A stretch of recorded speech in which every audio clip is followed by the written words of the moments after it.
이 시간 저희들이 사무엘하 8장을 읽었습니다. 여러분, 사무엘하 8장은 이제 하나님께서 다윗의 손을 붙잡고 하나님께서 힘을 주시고 인도하시니까 이제 다윗이 전쟁에 나가서 그 주변에 있는 모든 국가들과의 싸움을 하게 되는데요. 가는 곳마다 하나님께서 승리를 주고 이기게 하셨다라고 성경은 말해주고 있습니다. 특히 여러분 6절에 보십시오. 다윗이 다메섹 아람에 수비대를 두매 아람 사람이 다윗의 종이 되어 조공을 바치니라. 다윗이 어디로 가든지 여호와께서 이기게 하시니라. 이렇게 되어 있습니다. 뿐만 아니라 여러분 성경에도 14절에도 이렇게 말하고 있죠. 다윗이 에돔의 수비대를 두되 온 에돔의 수비대를 두니 에돔 사람이 다 다윗의 종이 되니라. 다윗이 어디로 가든지 여호와께서 이기게 하셨더라. 이렇게 되어 있습니다. 여러분, 다윗이 잘나서 또 무슨 전술 전략을 잘해서 이긴 게 아니다라고 말합니다. 성경은 분명하게 여호와께서 다윗이 어디로 가든지 여호와께서 이기게 하시니라, 이기게 하셨더라라고 기록이 되고 있습니다. 하나님의 손에 붙들리면 또 하나님께서 승리를 주시면 승리가 되는 것입니다. 모든 역사를 운영하시는 하나님께서는 개인의 역사뿐만 아니라 모든 나라와 민족의 역사까지 하나님은 다 관할하고 계시고 주권자 되셔서 통치하고 계시는 하나님 되심을 우리는 기억해야 됩니다. 우리가 체바오트, 예흐와 체바오트 이렇게 얘기하죠. 만군의 하나님. 만군의 하나님은 주권자 되신 하나님을 말씀합니다. 뒷짐짓고 구경하는 하나님이 아니라 개입하시고 간섭하시고 통치하시고 이끄시는 그 하나님 되심을 성경 우리에게 가르쳐줍니다. 여러분, 우리가 다윗의 그러한 삶을 쭉 일생을 쭉 이렇게 뒤돌아보면 참 큰 의미가 있습니다. 다윗이 원래 BC 1040년에 태어나죠. 그리고 다윗이 70세 때 죽습니다. 그러니까 70년간의 삶이에요. 그가 15살 때에 기름 부음을 받아요. 그리고 20살이 되었을 때에 그 사울의 왕의 딸인 미가라고 결혼을 하게 되죠. 그러니까 그 전부터 물론 이제 사울이 다윗을 죽이려고 하죠. 기름 부음을 받았기 때문에. 그리고 나서 그가 30세 되었을 때에 이제 헤브론에 가서 왕이 됩니다. 30세 됐을 때 사울 왕은 죽게 되고요. 그리고 나서 7년 반 동안 헤브론에서 유다의 왕이 되고 이제 나머지 7년 반이 그러니까 그가 37세가 되었을 때에 이제 전 이스라엘이 왕이 되죠. 그리고 나서 예루살렘 여부스의 족속이 아직까지 차지하고 있던 난공불락의 성을 점령을 해요. 예루살렘 성을 다윗성이라고 그곳으로 천도를 하게 됩니다. 이스라엘의 이제 수도가 되는 것이죠. 그리고 나서 1001년이 돼요. 39세 때에 하나님의 언약궤를 그 다윗성으로 모셔오게 되는 거죠. 우리가 어제 새벽에 말씀을 나눴듯이 이제 다윗의 마음이 이제 자기는 이렇게 호화로운 궁에 있는데 하림이 두로의 왕 하림이 와서 다윗을 위하여 백항목으로 하람이 와서 백항목으로 아름다운 집을 짓게 되었죠. 하람이요. 그래가지고 너무나 좋은 집에서 살고 있는데 하나님의 언약궤는 천막 속에 있다라는 것 때문에 마음이 늘 아파요. 그래서 내가 하나님을 위하여 성전을 지어야 되겠다라고 이제 말을 하니까 나단 선지자가 그때 왕국에 있었던 또 왕의 고문이었던 또 선지자였던 나단이 당신의 마음에 좋을 대로 하나님이 계시기 때문에 하라 했는데 하나님이 나단 선지자를 통해서 말하잖아요. 내가 너 마음을 이미 받았다. 그런데 나의 집은 성전은 너의 아들을 통해서 짓게 하리라. 평강의 왕을 통해서 짓게 하리라 라고 말씀을 하잖아요. 여러분, 이러한 하나님께 드리는 이 다윗의 마음을 알게 될 때에 그때부터 하나님께서 이제 붙들어서 다윗에게 승리를 준 거예요. 하나님이 약속을 하셨잖아요. 나단을 통해서 내가 너를 높이 세우리라. 내가 너를 모든 너의 이름을 많은 만방에 떨치리라 라고 하니까 그때부터 이제 약 7년 동안 다윗에게 승리를 준 거예요. 다윗이 가는 곳곳마다 하나님이 이기게 하시는 거예요. 그 말씀이 바로 오늘 8장에 나와 있는 것입니다. 그래서 여러분, 다윗이 40세부터 47세까지 약 47세, 약 7년 정도 이렇게 곳곳에 이스라엘 주변으로 해서 맨 위에는 아람, 그래서 모압, 암몬, 밑에 에돔, 블레셋, 모든 나라들 다 정복해버려요. 가는 곳곳마다 싸우기만 하면 승리를 줘요. 오늘 그 내용이 8장에 기록되어 있어요. 그래가지고 승리를 가지고 와서 그 이스라엘 땅을 엄청나게 이제 크게 만들고 또 많은 주변으로부터 조공을 받게끔 그들이 이제 조공을 이렇게 이스라엘에 드리게끔 그렇게 했거든요. 근데 여러분, 그가 47세 될 때에 그때가 BC 994년 정도 됐어요. 46세, 47세 될 때에 그가 평안하니까 죄를 짓게 되죠. 밧세바와 간음을 저지르게 되잖아요. 그리고 그의 남편이었던 우리아를 갖다 살인을 하죠. 교사 살인을 하잖아요. 그래가지고 싸움에서 죽은 척하면서 그걸 또 속이고 있어요. 그때 하나님이 나단을 보내가지고는 그렇게 다윗을 책망을 하게 되죠. 이제 그때부터 이 다윗의 집에 이제 살인이 일어나게 됩니다. 암몬이 자기 큰아들이 또 다말 자기 배다른 딸을 갖다가 또 가늠하게 되고, 그리고 그의 그 동생이었던 그의 오빠였던 압살롬이 또 암논을 죽이게 되고 도망치게 되고, 또 돌아와서 압살롬이 3년 만에 돌아온 지 3년 만에 또 반란을 일으켜서 아버지를 쫓아내고 막 이런 피비린내 나는, 그리고 간음이 일어나는 그런 것들이 있게 됨을 알게 됩니다. 그래서 여러분요, 물론 다윗이 70세 나이에 죽게 되는데 정말로 진짜 파란만장한 그런 삶을 살아요. 그런데 어떤 죄악 가운데 있더라도 다윗은 하나님을 생각합니다. 자기가 죄를 지었으면 하나님의 뵙들 제가 죄인입니다 하면서 엎드리고 하나님이 깨닫게 하시면 돌아오고 하는 그런 다윗의 모습을 또 보게 됩니다. 여러분, 오늘 그런 이 8장의 내용이 바로 그 내용이에요. 그래서 하나님께 하나님의 성전을 지으려는 그 마음을 하나님이 받으시고 내가 너의 이름을 모든 사람들 위에 뛰어나게 하리라 라고 약속했듯이 하나님께서는 7년 동안 승리를 주시는 내용이 나옵니다. 자, 몇 가지만 보고 기도하는 시간을 갖겠습니다. 여러분 2절 한번 보세요. 첫째는 이제 블레셋을 전쟁에서 블레셋의 항복을 받게 됩니다. 메덱 암마를 빼앗았다라고 말합니다. 그 다음에 두 번째는 모압을 쳐들어갑니다. 모압을 쳐들어가서 참 독특합니다. 2절 보면요, 다윗이 또 모압을 쳐서 그들로 땅에 엎드리게 하고 줄로 재어 그 두 줄 길이의 사람은 죽이고 한 줄 길이의 사람은 살리니 모압 사람들이 다윗의 종들이 되어 조공을 드리니라. 참 옛날에는 진짜 어떻게 생각하면 좀 이상하잖아요. 사람이 키를 재가지고 키 큰 사람은 다 죽여버려요. 키가 적은 사람은 살려둬요. 물론 옛날에는 오른쪽 눈을 다 뺀다 그러고, 전쟁에 지면은요 또 엄지 발가락을 잘라버리고 또 엄지 손가락을 잘라버리고 오른손을 잘라버리고 막 하잖아요. 나름대로 이유가 있었습니다만은 어쨌든 옛날에는 이런 관습이 있었습니다. 근데 다윗도 이런 일에 하잖아요. 잔인하게 다 사람을 포로로 묶어요. 그러니까 또 눕혀요. 엎드리게 해가지고 두 줄로 된 사람, 그러니까 키 큰 사람들은 다 죽였다라는 거예요. 그리고 키 작은 사람들은 죽였어요. 살려두었어요. 근데 키 큰 사람들은 이제 남자들이었겠죠. 또 전쟁에 나갈 수 있는 용사들이었겠죠. 이들은 다 죽어요.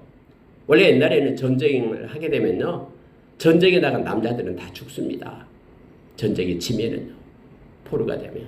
그리고 아이들이나 여자들은 살려두게 되죠. 여러분, 다윗도 역시 두 줄로 재어서 두 줄 길이 사람들은 죽이고 한 줄 길이 사람들은 살렸다라고 말하고 있습니다. 물론 이것을 다른 데에서는 다른 그런 사본에서는 3분의 2는 죽이고 3분의 1은 살렸다 이렇게 표현하고 있습니다. 그래서 신학자들이 그때 모압 사람들의 3분의 2가 다윗에 의해서 죽었다라고 말합니다. 3분의 1만 살아있는데 3분의 1, 키가 작은 사람들은 다 대부분 아이들이었을 것이다 라는 거예요. 아이들은 키가 적잖아요. 그러니까 그들을 살리고 또 여자들은 살리고 해서 많은 남자들은 거의 다 모압 지역에서 죽었을 것이다 라고 추정을 합니다. 성경학자들이 그렇게 3분의 1만 살려줬을 것으로 추측하고 있습니다. 그래서 이 다윗은 모압 사람들의 씨를 말리지 않고도 그들의 세력을 약화시켜서 효과적으로 지배할 수 있는 방법을 마련했는데 이와 같이 잔인한 방법으로 했음을 또 알게 됩니다. 또 여러분 뒤에 보니까 이제 소바 왕이 또 쳐들어오잖아요. 하다레셀. 근데 여러분요 거기 보니까 이렇게 되어 있어요. 자 4절 보세요. 그에게서 마병 1700명과 보병 2만 명을 사로잡고 병거 100대의 말만 남기고 다윗이 그 외의 병거의 말은 다 발에 힘줄을 끊었더니 이렇게 되어 있죠. 그래서 병거들이 그때 당시에 유용하죠. 뭐 탱크가 있는 것도 아니고 뭐 전차가 있는 것도 아닌데 그때 이 병거들이 필요하죠. 근데 병거들을 끌고 가는 것은 바로 말들이었잖아요. 근데 오늘 말들 100개만 100마리만 100대 병거만 끄는 말만 남기고 나머지는 말을 다 발에 힘줄을 끊어가지고 병사로서 사용하지 못하게끔 그렇게 했죠. 이것은 여러분 성경 말씀에 근거하고 있죠. 우리가 신명기서 17장 16절의 말씀에 보면은 하나님께서 이스라엘 왕에게는 병마를 많이 두어서는 안 된다라고 하나님께서 명령을 하셨죠. 그래서 그 명령에 순종하고 있는 다윗의 모습을 보게 됩니다. 하나님께서 또 여기에서도 승리를 주셨어요. 그래서 아람 사람 22,000명도 죽입니다. 여러분 다음에 아람이 얼마나 큰 나라냐면요. 아수르, 아람, 그다음에 바벨론 엄청난 대국이거든요. 애국과 더불어서요. 근데 유일하게 이 이스라엘이 이겼던 때가 바로 다윗 때예요. 다윗 때. 다윗이 아람을 이겨요. 그래갖고 다메섹에다가 수비대를 두었다라고 성경은 말하고 있잖아요. 그리고 이 아람 사람이 다윗에게 종이 되어서 조공을 바쳤다 이렇게 말합니다. 이 엄청난 거거든요. 큰 나라를 갖다가 이길 수 있는 그런 능력을 이 다윗 때만 부어주고 물론 다윗과 솔로몬 때 부어주게 되죠. 그래서 성경은 다윗이 어디로 가든지 여호와께서 이기게 하시니라 이렇게 되어 있습니다. 하나님께서 강한 손 편팔로 붙들고 인도하시면 아무리 큰 군대가 오더라도 승리가 됩니다. 아람 군대도 이겨버립니다. 그리고 다메섹에다가 그때가 아람의 수도가 다메섹이거든요. 그곳에다가 이게 수비대를 둘 정도로 그렇게 큰 승리를 주게 되었습니다. 그 뒤에 여러분 계속해서 뭐 금방패를 빼앗고 또 하맛 왕 도의가 이제 또 다윗을 찾아와 가지고 그 선물을 주고 이런 얘기 나오죠. 왜냐면 도의하고 하맛 왕 도의하고 하다레셀하고 서로 전쟁 중에 있었거든요. 근데 다윗이 하다레셀을 갖다 죽여버렸으니 얼마나 고맙겠습니까? 뭐 이런 것들요. 그리고 여러분 또 많은 사람들이 밑에 보니까 요람이 은그릇과 금그릇 녹그릇을 가지고 왔다. 전쟁에 이기면 그때 당시에는 전리품을 받게 됩니다. 모든 것이 승자의 것이 됩니다. 이건 합법적으로 그렇게 하나님께서 행하라고 또 하셨죠. 엄청나게 많은 전리품, 은그릇, 뭐 금그릇, 뭐 녹그릇 이런 것들이 많이 들어오게 되죠. 근데 여러분 성경은 이렇게 되어 있습니다. 자 11절 12절 보십시오. 다윗 왕이 그것도 여호와께 드리되 그가 정복한 모든 나라에서 얻은 은금 곧 아람과 모압과 암몬 자손과 블레셋 사람과 아말렉에게서 얻은 것들과 소바 왕 느옵의 아들 하다레섹에서 노력한 것과 같이 드리니라. 하나님께 드렸다라고 얘기합니다. 모든 전쟁, 약 7년에 걸쳐서 승리를 했던 그 전쟁에서 얻은 전리품 중에서 이 은그릇, 금그릇, 녹그릇, 또 모든 전리품들 뭐 이와 같은 것들을 다 하나님께 드렸다라고 지금 말하고 있죠.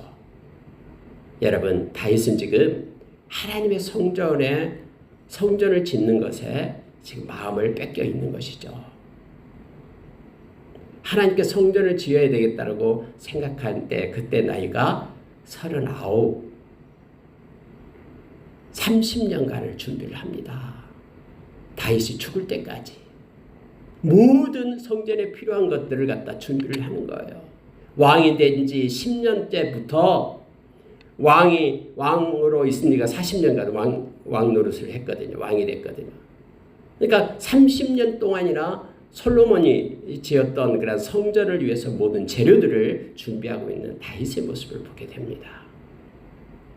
그래서 모든 승리를 주신 것을 하나님이 승리를 주셨기 때문에 그것을 하나님께 드림으로써 준비하는 그 다윗의 마음을 말씀 속에서 성경 기록하고 있으면 보게 됩니다. 자, 곧 12절에 보세요. 그래서 이와 같이 노력한 것들을 갖다 드렸다. 근데 여기 나와 있는 사람들 아람, 모압, 암몬, 블레셋, 아말렉 또 밑에 에돔까지 갑니다. 14절로 내려가겠습니다. 다윗이 에돔의 수비대를 두되 온 에돔의 수비대를 두니 에돔 사람이 다 다윗의 종이 되니라. 다윗이 어디로 가든지 여호와께서 이기게 하셨더라. 또 다시 반복해서 이 말씀을 하고 있죠. 이제 아랫지역에 에돔, 여러분 에돔은요 산속에 있었거든요. 그래서 에돔 사람들은 스스로를 자랑했다고 나오잖아요. 우리는 절대로 정복할 사람이 없다. 왜냐하면 산속 막 바위 속에서 막 살았거든요. 누구도 정복할 수 없다고 그들이 막 외쳤는데 다윗 때에는 다윗이 정복해버려요. 그들이 다윗에게 조공을 바치게끔 하나님이 하신 거예요. 아무리 난공불락의 성이다도요, 산속에 뭐 이 지세가 또는 뭐 산세가 아무리 험악해도 그건 아무런 문제가 안 돼요. 왜요? 하나님께서 이기게 하시니까. 그러니까 어떤 세상의 악조건 속에서도 하나님이 하시면 다 하게 되는 거예요.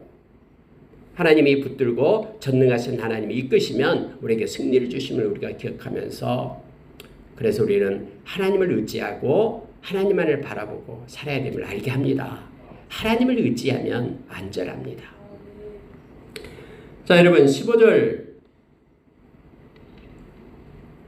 16절 17절 보고 마치겠습니다. 이제 여러분 다윗이 이렇게 승리를 하니까 다윗이 이제 힘이 생기고 이제는 많은 백성들로부터 추앙을 받고 또 그 중앙 집권적인 그런 정부의 힘이, 나라의 힘이 생기게 됨을 알게 됩니다. 그래서 이제 체제를 정비하게 되는 거죠. 그 내용이 15절 16절 나옵니다. 다윗은 이스라엘을 다스려 다윗이 모든 백성에게 정의와 공의를 행할세, 이렇게 되어 있습니다. 언제나 여러분 왕은, 그리고 통치자, 지도자는 이 공의를 행해야 됩니다. 정직하고 정직하고 공의, 의로워야 됩니다. 거짓말을 해서는 안 되고 이랬다 저랬다 편중되게 치우쳐서는 안 되죠. 아니 왕이 공의롭지 못하는데 밑에 있는 많은 사람들이 공의를 행하겠습니까? 다 뇌물받고 다 자기 욕심에 따라서 재판하고 막 그렇게 되겠죠. 그래서 올곧고 정직한 것이 바로 지도자의 덕목입니다. 그런데 오늘 다윗은 정의와 공의로 모든 백성들에게 행했다라고 말합니다. 여러분 시편을 보면은 다윗이 얼마나 하나님 앞에서 정직하게 행했는가를 시편을 통해서 우리가 깨닫게 되잖아요. 알게 되잖아요. 오늘날도 동일합니다.